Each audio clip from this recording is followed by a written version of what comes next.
Hello and welcome to the Tip the Trap podcast from myself, Sam. And me, Alex. We're talking mostly nonsense about our favourite music and artist. Thank you and hope you enjoy listening to today's episode.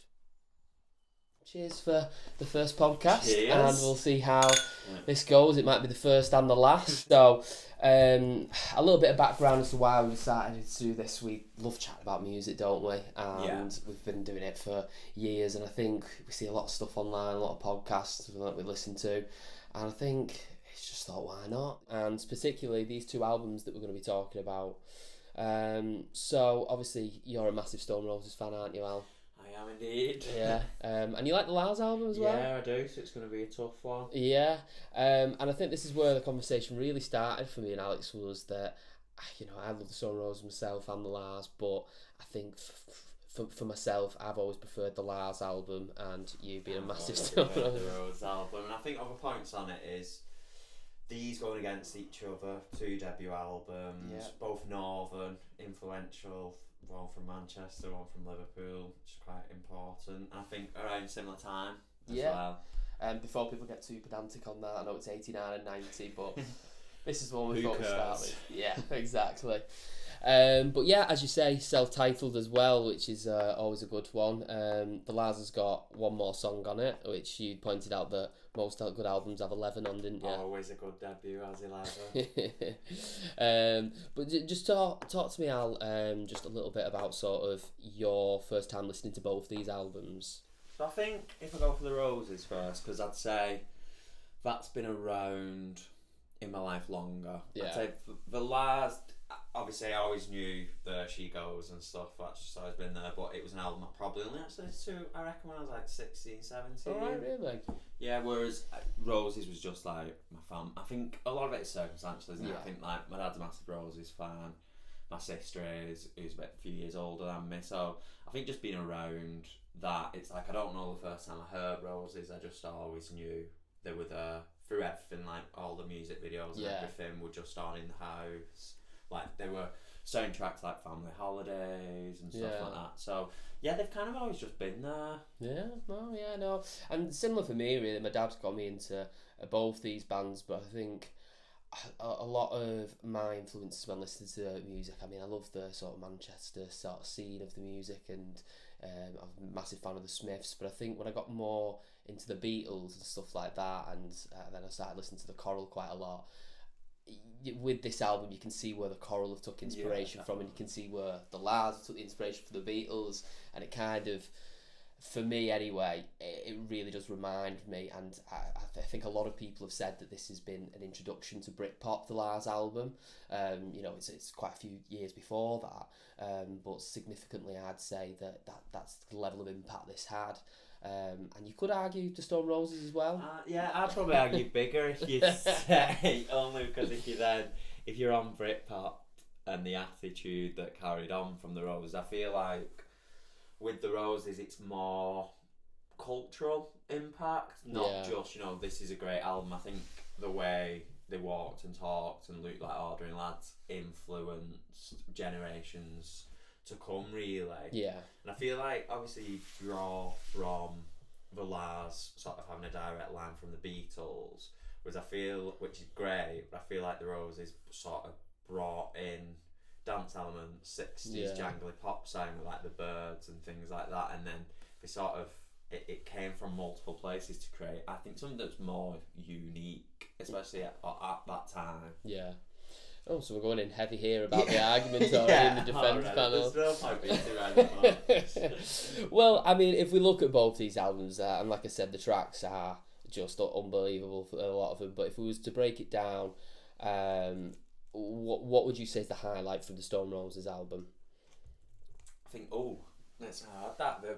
I think the highlight is how it opens and closes. I think is just the best. It starts with I Want to Be Adored and ending with I'm the Resurrection. I think arguably the two greatest opening and closing tracks of all time. Wow. I just think to start that way and to end that way is just, you know, as soon as you hear that, like the feedback coming and then the bass start and I Want to Be Adored, you know you're into something big. Yeah. Not to be biased, right?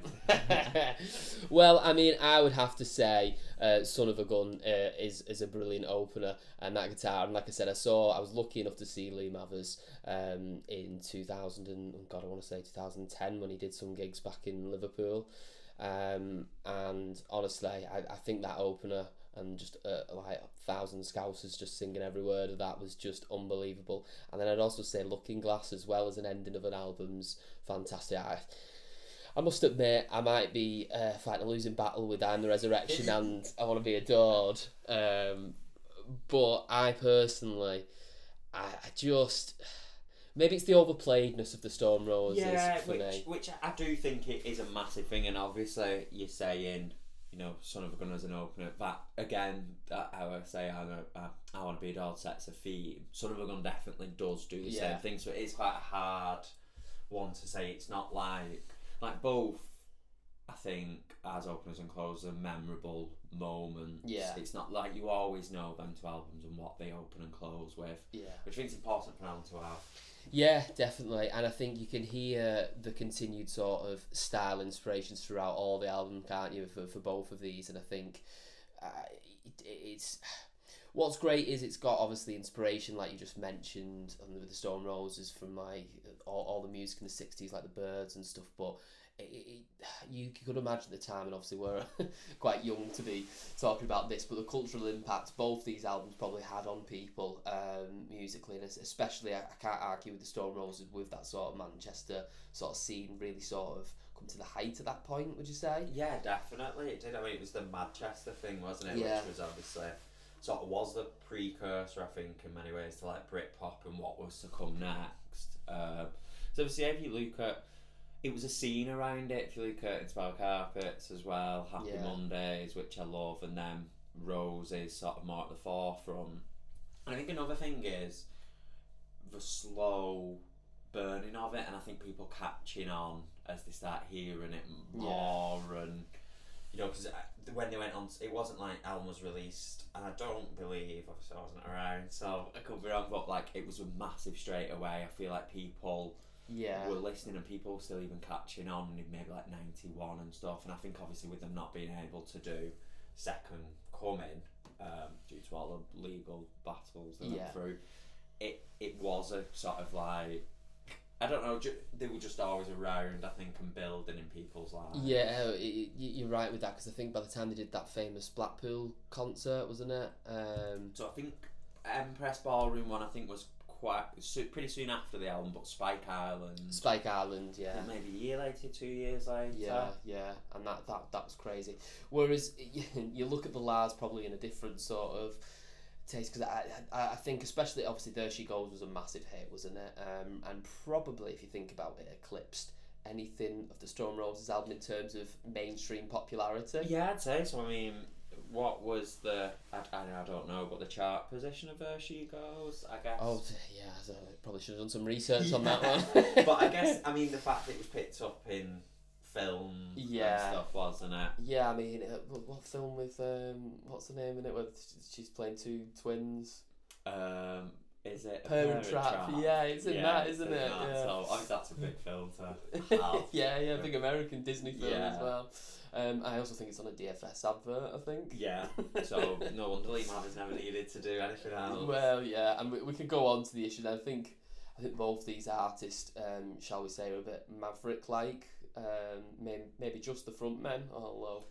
Yeah, I'd say, because if you look at the Lars, obviously John Power then went on to do Cast, and it's still very much making music, and if not, had a bit more of a resurgence due to the Oasis gigs and stuff. Yeah. I mean, Ian Brown obviously had a really successful solo career, didn't he? But since probably COVID, he's gone a little bit crazy, you'd say. And I think it's his last couple albums. I think everyone's sort of been on a decline in the past three. Wasn't he doing a gig with no musicians and it was just backing tracks? Yeah, that's maximising profits. That's a difficult one to take, isn't it?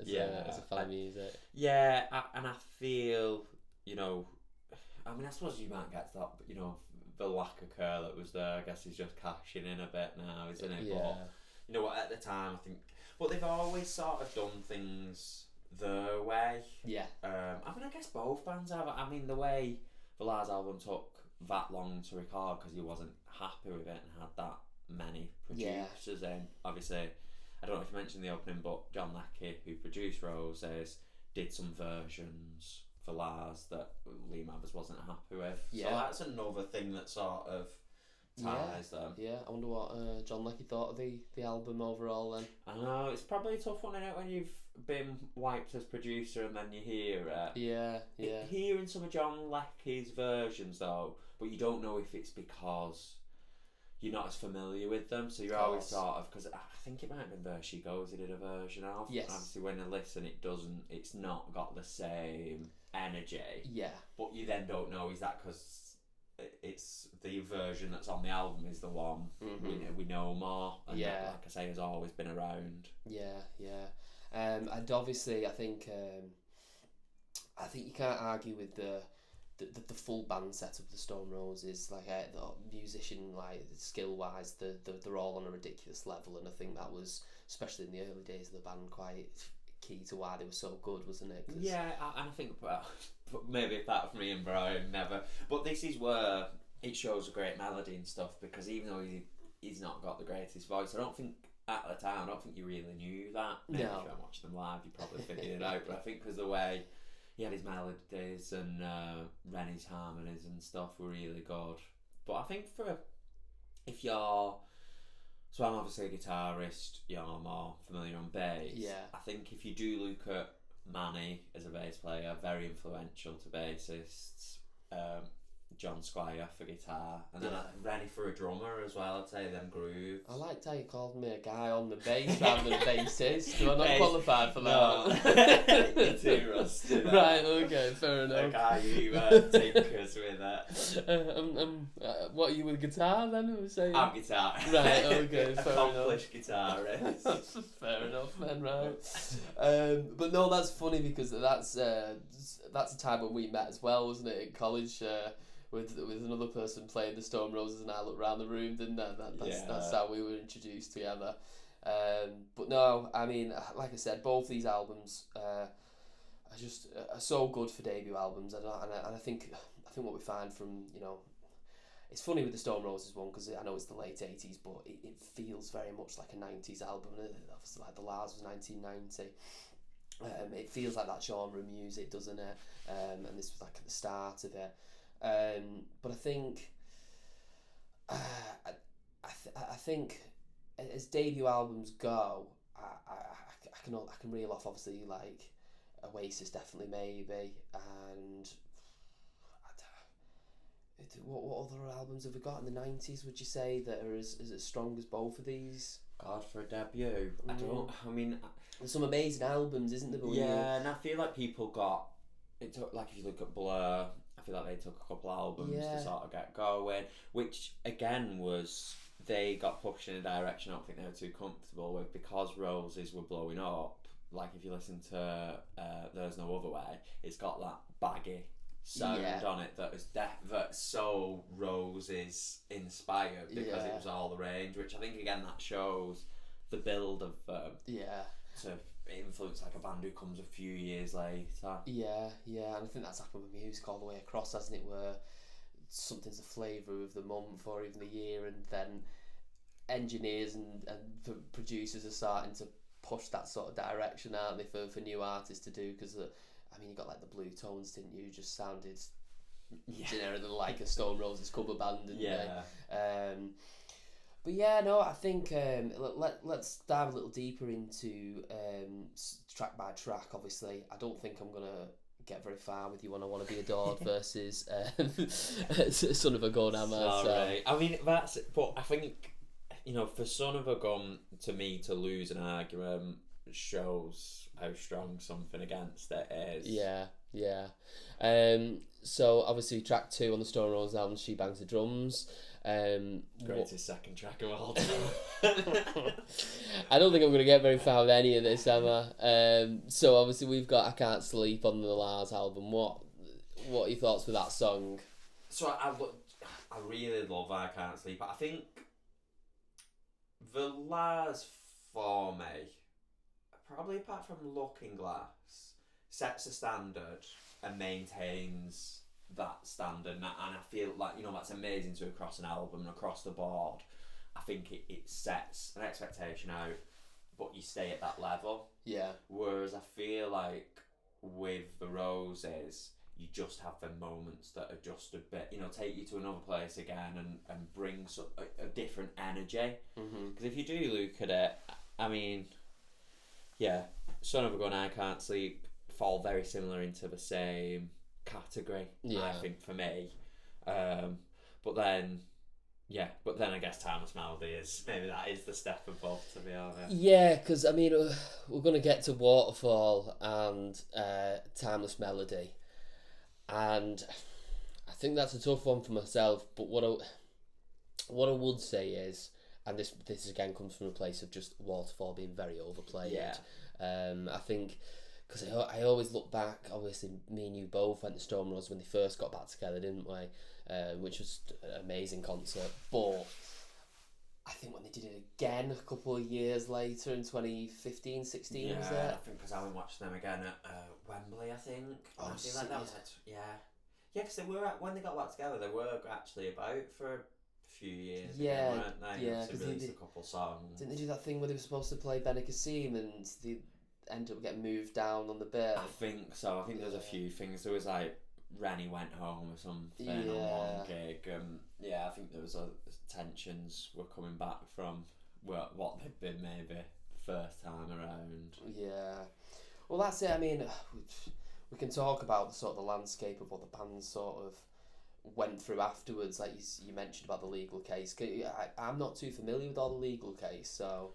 So, basically, I mean, there's going to be a million facts wrong in this, I think, but I think, so they got told they couldn't make music. I think they got an injunction placed on them, I think because they tried to, so I think because they were getting bigger, something happened with like a reissue of Sally Cinnamon. They were trying to change record, like they were trying to get out the contract, all that kind of stuff, because Silvertone, which it was the record label it was under, was like a sub thing of something called Jive Records, which had much bigger sort of like, I don't know if Billy Ocean was on it, but then kind of artists, you know, sort of big American one. So it was a bit weird, Stone Roses, I guess, being on that, you know, like Rough Trade's quite prominent and things like that, and Factory Records even. So it was sort of a bit of an odd choice for the offset, and then something happened. I don't know whether they were trying to release Sally Cinnamon, things like that, and Roses weren't happy. I think they poured like paint all over the manager and stuff like that, and basically they couldn't get out the record contract for a long time, so got told you couldn't make music, basically, and write and release, which obviously then momentum gets lost a bit. I mean, I think Second Coming's a great album. Really?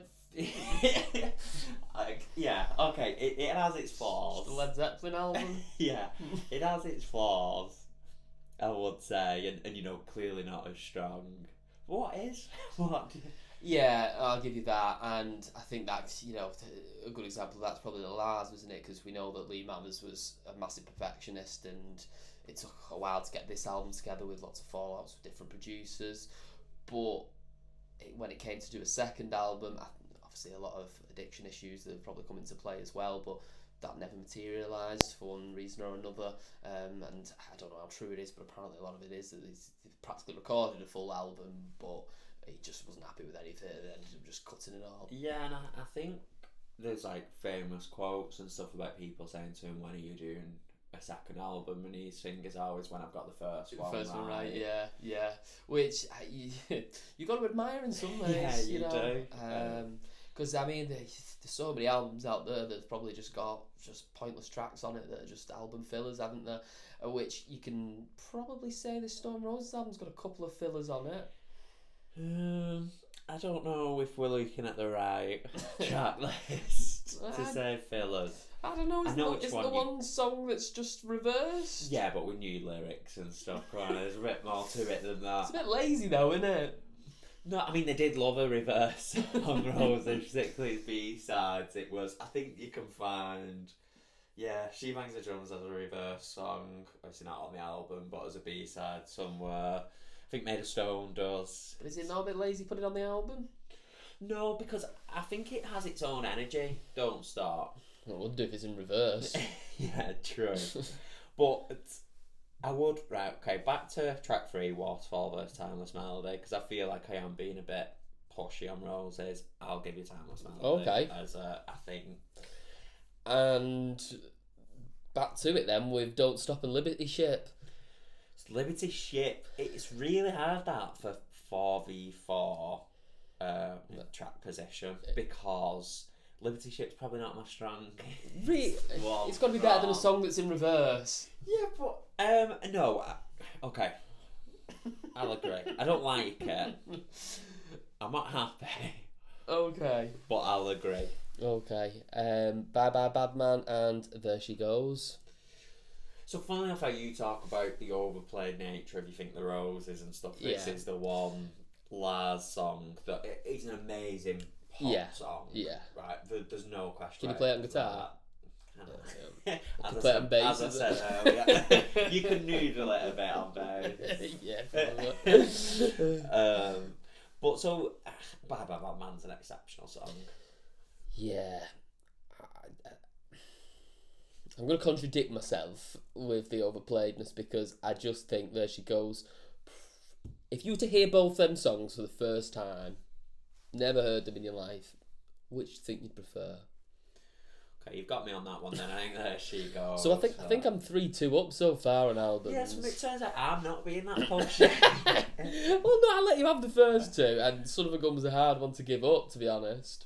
Okay, so I get that. That is a fair point, actually. Gotta need to start fighting back a bit more. And I think this is where it goes on nicely to track 6, because we've got Elizabeth My Dear against Doldrum. So it's why I love Elizabeth My Dear, shock. And I think taking like the riff from Scarborough Fair and the melody, and then obviously what Elizabeth My Dear is about, the theme of it. Yeah. I think it's great. Not want to discuss the theme. No, we'll stay on. We'll stay on that. But and it being less, it's I guess it's always hard to compare a song that's less than a minute. Yeah. And uses the melodies and influences directly from. But this is where maybe we go back to the fillers, isn't it? Oh God, it's far from a filler though. I think it's the definition of a filler. It might be a good filler, but it's a filler. No, fillers have to fit a criteria. That was alright. Why couldn't Elephant Stone have got on the album? It was on a US. Where was that position, do we think? God, I don't know. I feel like when you do reissues, you sort of just cram them in anyway. Because if you look at Fool's Gold now, so we could have made it 12 for 12, but sorry, I'm jumping around a bit, but Fool's Gold gets me that I don't like reissues stuff and tracks being added or taken away. I think whatever the art is you produce and put out at that time is, and I get it, it's all about, it's a commercial thing, isn't it? And to get more sales, you reissue with Fool's Gold, which was the biggest hit, I believe. And the most infamous on top of the pops and stuff. Mm-hmm. But an album is whatever you put out there, and then I think that's the album and that's what classes at it. But yeah, if Elephant Stone, for some reason, because I've always listened to the 11 tracks, I think that's what infuriates me about the reissue stuff. If Elephant Stone and Iron Resurrection, Fool's Gold are on there, to me it's not the Roses' debut album. Yeah, no, I'd agree with that. And I think that's what we don't get enough of in music anymore nowadays. I feel like it's very rare that a band's got like a collection of B-sides or like tracks that didn't make it to the album being so good. Do you know what I mean? Yeah, definitely. And having singles that aren't on an album, which I think is always great. Yeah. If you've written something in a moment in time and you put it out and it doesn't end up on an album, I think that's brilliant. I think it means people go searching for things a bit more. Yeah, because you go back to Oasis and having the Masterplan album and it just being like a load of B-sides. Yeah, same with Roses, the Turns and Stones stuff, minus a few singles, and obviously, but Maze Paradise was a B-side. Yeah. And stuff like that. You're talking, they're amazing. And again, and Fool's Gold is on Turns and Stone, and so is Elephant Stone. So that's obviously they were singles, but that's where it has its place. Yeah. Not to move. Yeah, no, definitely not. So yeah, back to Elizabeth, My Dear versus Doldrum. What we saying?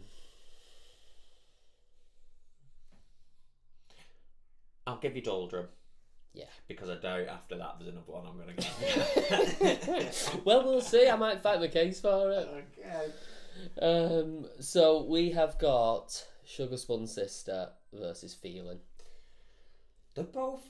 Yeah, that's actually a hard one, isn't it? I mean, I love... Feeling actually was probably the second last song I heard. Oh, wow, really? Yeah, That's before great. I listened to the album, because I think that was a single as well, and I'm sure that was on, like... When my dad used to do, like, holiday compilation albums, he'd put Feeling on there, and it's an upbeat, happy song, isn't it? So, yeah, it is tough, but I'll always go Sugar Spun Sister. We might have to come back to that one when we do the tally up, because I'm not too sure. I'm not too sure on that. Really? What is it that isn't selling you? I think lyrically, Sugar Spun Sisters are better. Yeah. Yeah, no, I'm trying to play the song in my head. Yeah, no, I'm not going to sing. Nobody needs to worry about that. No, I don't know. I think Feeling such a...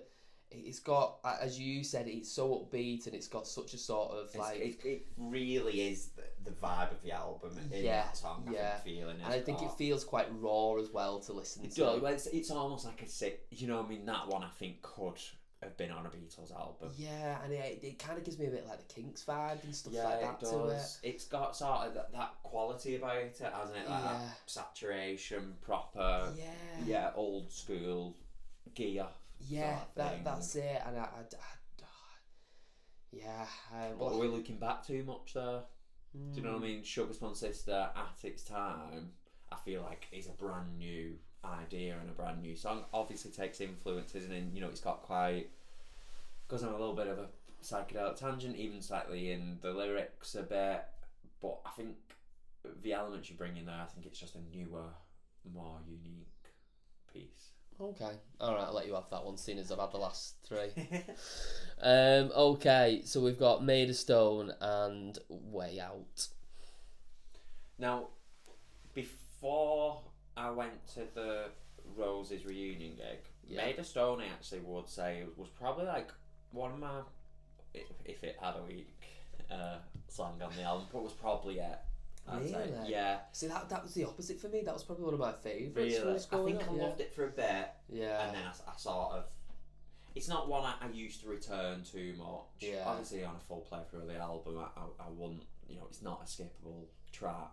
It's insane. But when I watched them get back together in 2012, that was my favourite song at the gig. I think, like, the way... Yeah, I just think the way they played it and the bounce back of energy they got to that song really made me go, God, yeah, it is amazing. Yeah. So I think, Way Out's a great song, but I would probably say I prefer Made of Stone. I'm with you on that. Yeah, you would be, wouldn't you? So track 9 for both these albums, we've got Shoot You Down and we've got I Owe You. Mm-hmm. Now, I am going to say, I feel like I've heard Shoot You Down about 3 times on this album already, the vibe. And I know it's one great, brilliant ride and vibe, this album. But I Owe You's a little bit different from the rest of the Lars album, I'd say. Yeah, I get it. There's some great, like, harmony bits on I Owe You, and it's a real... I like the callback of it, the chorus. Again, though, you're saying you feel like you've heard Shoot You Down. I'm being super critical here for the sake of this conversation. No, me too. I don't walk away and people think I hate the Lars. No, I definitely don't want people to think I hate the Stones, because I do not. I think you get more hate and backlash for that one. I'd probably get Ian Brown messaging me as well. But I feel like I know I Owe You and you're saying a bit different, but it's still, again, as I said at the top, I feel like you're already in that place. Yeah. You're already hearing these elements and ideas. I think the way Shoot You Down is recorded, I think the structure and arrangement of a song is brilliant. Yeah. Yeah, I love the little sort of when he says the chorus, and it's kind of like a throwaway. It's almost like he's like whispering it, doesn't he? And then God, I wish I could sing to sing a couple of the bits. So, to be fair, given that it's Ian Brown, I could probably give it a good go. No. No, we'll leave that for the professional. Because you started off the podcast saying you're a professional guitarist, not a vocalist. I can only have one thing going for my ego, can't I? Yeah. So what we saying then? I'm gonna go Shoot You Down. Really? Yeah. Really? Yeah. You can say really all you want. It is a change. But okay. I always come to, and I've not said this yet, what song would you have wanted to write? If they were both there, which one? And you got to obviously write it. I owe you, definitely. Yeah, maybe because I probably couldn't. I don't think I could envisage writing Shoot You Down, and I think it's that because I think a lot of the Stone Roses, and this is why they're so good as well. A lot of it feels like just a jam that's come up in a practice. Even sometimes the lyrics and stuff just feels like it's come from a natural place. Yeah. Like we've been in bands, you know, not very successful, obviously. Otherwise, we wouldn't be doing this. But sometimes when you listen to a band, you can understand how a song has come about, can't you? And most of the time, songs kind of come in the studio when you're breaking it apart.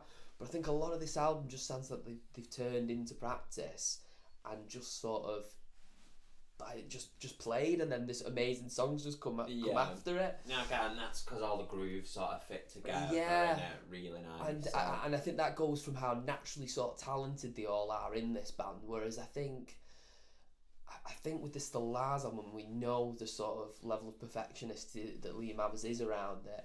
I get the sense that has as a writing process possibly taken a lot longer than the Stone Roses. Oh, and I'm not saying that makes it better or worse, but what I am saying is that I when you asked me that question about writing which song, I feel like IOU feels like a very technical and because it a hard song for me to even envisage writing, whereas Shoot You Down feels like I couldn't even do it because of maybe the musicianship skills. And I guess it was sort of the piece. It feels like you need all four of them to make that one song, don't you? Whereas I guess with IOU, you could turn that into Lee Mathers and a piano playing it, and it still works. Whereas Shoot You Down, I think a lot of that song, it's the production in it, it's that little drum sound where he's got that quick gated or backwards reverb on it. Has anyone successfully done a cover of a Stone Roses song, would you say? I don't know, that's interesting actually. Because I just feel like you can't. Like people might moan about the fact that obviously Ian Brown can't really sing or something like that, but then you look at the Seahorses, don't you, that obviously John Squire went into, and better singer on paper, you'd say. Yeah, definitely. Nowhere near the same. Yeah. And it's the combination of all four of them, isn't it? It is. They really, I think that's why people look to them so much, because you're seeing something in four members here where you're going, oh my god, that's cool from each person in that band. But and I feel like it didn't take away, obviously we say Lee Mathers is a perfectionist, all that. I feel like so much has been put on that side of things. Yeah. But then I can't really say that in that the music does still sound fun. Yeah. You know what I mean? It does sound fun. It does. But, and John Power is a very good bass player as well, isn't he? 100%, yeah. And clearly a very good guitarist. Yeah. Probably more, he'd probably say he's a guitarist rather than a bassist, wouldn't he? I guess it's him doing all the harmonies and stuff, I imagine. Yeah. But I remember from that gig that I went to watching Lee Mathers, he'd make his drummers stand up because he preferred the way that the drums sounded when someone was hitting them stood up. Yeah. Which was it was the first time I've ever been a gig seeing a stood up drummer through the whole 40 minutes set. It was very Brian Wilson of Beach Boys, isn't it? That kind of techniques that you think are better and your way to do it. It's a long shift that though, isn't it? That is long for a because your arms are knackered. And then you stood up as well. I guess it looks cool. Yeah. Did Jesus Mary Chain have a stood up drummer or not? Bobby Gillespie was drums for a bit, wasn't it? But I don't know if he was stood up. that's one for to come back to. Should probably have more facts, shouldn't we, really? Yeah. And less segues, mate. We were all over the show. I think we just named 4 different bands in a minute. Yeah. I must admit, we are kind of winging this. This is the first one we're doing, so hopefully we get better if we do more. Yeah. Hopefully we're not switched off by now. But... Yeah. So yeah, I can't even remember what we got up to with I think we just went off on a tangent. Yeah, we went off on a tangent and didn't come up with. Oh yeah, we were still arguing with Shoot You Down or IOU, weren't we? Yeah. You're not budging. I'll give you IOU. Nice. And I think you're doing that because you're looking at the next 2 songs, aren't you? Yeah. Which I'm going to fight for. Really? Good luck. So we've got as track number 10, This Is The One, haven't we? And we've got Freedom Song as number 10. Yeah. This... is this a difficult one, though? No. I just think this is the one, and you look at its impact through everything. I can't give it because Man United's come onto the pitch with it. I know, I was gonna, but the fact that somebody does that, you know, nobody's walking out with Freedom Song on, are they? I come Liverpool aren't doing that. Maybe Bob Marley's Freedom Song. Yeah. No. Okay, I think I'll give you This Is The One. I think I'll give it, yeah. Talk to me about remembering hearing that song the first time. This Is The One. Yeah. God. Yeah, again, like I say, because they've all just been there. And I've listened to them that much that you go through periods and different songs are your favourites. And this has always been... It's like a bad mood, you need an uplift, you need to feel motivated.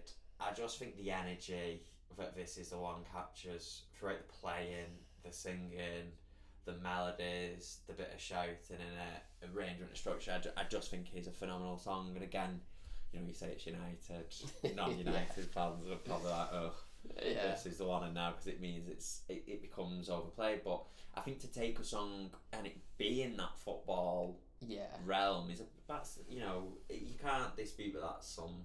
Yeah, and for them guys all being Man United, they're all Man United fans, aren't they? Or is blue, I think. Is it John Squire who's a blue? I think it might be Rennie. Is it Rennie? But I could be wrong on that. I think it's Rennie who's a City fan. I think. Yeah, because Manny's definitely a Man United fan, isn't he? And Ian Brown is. But yeah, you know, I guess the City fan of the band won't be very happy with him. Yeah, true. I mean, to be fair, it could be any football team if they play one of my songs. I go fair play. Yeah, 70,000 at Old Trafford. Yeah, it's not too bad, is it? And what? Come on, like as a. You know, it is a feel. Out to that. Yeah. Again, that's the vibe I think of the 4 of them that they bring, and that you look at it and you know it's great, but to a lot of people you feel like, oh, it's quite achievable. Yeah. I mean, not me because I never get that far with songwriting, but you know, if you look at what's come next, like Oasis saw that and was like, I can do it. Yeah. Yeah. Okay, so we're settled on This Is The One. Yeah. Okay. So we've got track 11 and The Resurrection. Yep. Are we not missing one on Thingy though? Because there's 12 tracks. Oh yeah. What's the last one? You've put one. You're missing Failure. So you didn't even know it was missing. Oh gosh, yeah, I've missed Failure there, haven't I? Oh gosh. Worth missing. I would say worth missing. Yeah, maybe subconsciously I've missed it for that. Yeah. Maybe. Because I'm guessing you're not. I mean, okay, as we keep saying, I feel like we're labouring the point too much. We love the songs, but yeah. Probably the weakest on the album. I'd probably say so. Yeah. I'd agree. Against the strongest. Do you think that's the best? If I was to listen to everything for the first time again, and I heard I'm the Resurrection, I think it would blow me away the most. Really? Well, just because the lyrics are amazing, the themes are amazing. I mean, the outro whole bit is just like sensational, isn't it? Again, back to 4 people playing together. That to come up with that, you know, imagine how many bands and stuff would be falling apart trying to piece that outro together. And because what is it after the singing? It's another like 4 minutes of just music, isn't it? And the different way it picks up and drops, it's like a dance track that. It always reminds me of my school leavers prom because the DJ played that towards the end and all the teachers got up to that because that must have been their sort of teenage years. Yeah. And sometimes I get a little bit of a shiver Because you just you don't felt a associate bit with roses with teachers. I don't yeah, like that. English Right. teachers love the Stone Roses. Yeah, I think Um, I actually had an English teacher who's quite into them. Yeah, it's you can tell where they spent their 80s and 90s. At least it's a cooler subject than like geography, or if I saw a geography teacher getting upset, I'd be like, oh, I don't think it's for me The anymore. tweed jackets. Yeah, I'd be like, I don't think it's for me anymore. Yeah, but no, I think we're right on that one. Yeah, I think you've got to. But then, I think let's for devil's advocate, because we've mentioned, are we saying Fool's Gold as the track 12 for the Stone Roses? Should we put it on then? I think we'll have to, just for them. We've got an equal it number of tracks. balances. Fool's Gold versus Looking Glass. Fool's Gold. Shot myself in the foot with that one, I don't really. Yeah, I mean, Looking Glass. Is that my favourite on the last album?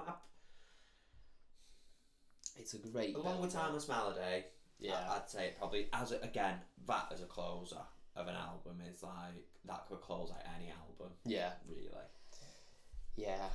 Whereas so it's sort of hard because the Fool's Gold argument is it's a great song, but it doesn't Yeah. round off an album. It wasn't there originally to do that. But I'm happy to argue it because I always think Fool's Gold needs a mention. Yeah, it's definitely a part of this period for the Roses, isn't it? But yeah, if we're just going to put this on here for you to just say that's what's going on, then I'm not sure I want it. I'd rather just have my track 12. Yeah, and then but you can't take track 12 as a win. I think I can. No, I thought the Stone Roses didn't bother to write a 12 track. They were too busy doing great B-sides. Is that it? Yeah. Do you know a good... and I'm not saying there aren't any, this is a genuine question. Do you know any Lars B-sides? It's not a trick question to catch you out. No, do you know what? I would say with some of the other tracks, they're very much... They're not really B-sides, they're more just recordings, aren't they? And for the life of me, I can't think of the names, but they're just like session recordings. Yeah, so were they like a band who did like a live version? Yeah, because they did release. I think there was like a lost track, wasn't there, from what's supposed to be on that second album. I can't remember what it's called. Again, apologies for the lack of research. I know people are watching going, bands like these, we don't know a lot about them. It's the pressure of the camera, I'd say. Yeah, I think that is. It's like when you're in work and when you share your screen and you're typing. And you just that's can't type. Yeah, I keep side-eyeing it. I don't know if that's unnerving or not. Yeah. So let's summarise this. How many tracks have we got from the Stone Roses there? So let's go through. So we had I Wanna Be Adored one, didn't it? Yeah. She Bangs the Drums. Yeah. Then we had Timeless Melody, didn't we? Yeah. We had Liberty Shape. Yeah. We had There She Goes. Yeah. And we had... Did we have Bye Bye Badman Road? Oh no, we had Doldrum, didn't we? Yeah. Yeah. So we've got... And then the rest was... Did we have the... Yeah, you had Sugar Sugar Plum Sister. Made of Stone. So what we're saying here is we've got 4... Well... Oh no, we've got Looking Glass at the end, haven't we? Yeah. So we've got 5 off the Lars. Well, because of an extra song, I don't know if you can... I mean, especially just taking Failure Right, I feel... We can't just pick and choose what's not there. This is it, you may even have to amend the album. Because there's so many albums you listen to and you're like, oh, it'd be great if that filler track wasn't there, or... No, I think we've got 5 songs from the Lars album, haven't we? And how many have we got the Stone Roses there? We've got 1, 2... We've got 1, 2, 3, 4, 5, 6. I can't even count. Have we got 6 from 6 from the Stone Roses? So I think the Stone Roses album, I'll give you it wins. I mean, I'll never choose it over the Lars, but for the sake of this, I'll give it But I think it might have made you realise that the Lars is a better album than maybe you thought it was in the perspective of the Stone Roses. No, I'm not joking. Yeah, it has. It definitely has. It's, God, I mean, it's going to be my catchphrase. Get this beauty how great it is. But yeah, it has. And to be honest, because of how often throughout my life I've listened to the Stone Roses album, the Lars listened to a lot, but not as much. Yeah. Going out of here after this, I'm more going to want to listen to the Lars. Yeah. Well, I think that's fair. I think what we've realised is they're both just brilliant albums, and they've got more similarities than we maybe thought. You know, in terms of the time period it came out, the impacts that we think it's had, the maverick nature of the musicians involved in the recording of all this, and probably peaking a lot sooner than what a lot of other bands do. Definitely. Because you know, I know the Stone Roses did do a second album, but you've got to say it didn't hit the heights, did it? No, it didn't. Thought? I mean, yeah, I guess it's hard not to crumble under that pressure. No, yeah. And not being able to do... You know, what would the Roses have been if they followed up? Maybe they were actually going, thank God we can't follow it up. We've got nothing to follow it up with. Yeah. You don't know. And I feel that's it. I think both bands we've picked, I feel, you know, did they unlock the full true potential and this was all it was ever going to be? Could there have been more? Could a second Lars album have been amazing? Would it have... You know, I feel like that's where the Platinum Pal. There's a lot of unanswered questions. Well, that's it. I would say the Lars have got 100% win ratio and the Stone Roses are 50-50. Come on, I won't put the second come in as a loss. But okay, if you're gonna play dirty like that, I'm starting another podcast. Yeah, let's take the compilation album turns into Stoning, which is all the B-sides and everything. That alone is... Yeah. You release that as an album. Maybe. Some are a bit sloppy. Okay. Yeah. Alright. But... I think Mercy Paradise is a little overrated. Oh, alright, I think we end before we scrap. Alright, well, thanks for listening. We'll be looking at doing another podcast soon and arguing about some other albums probably. Definitely. Cheers.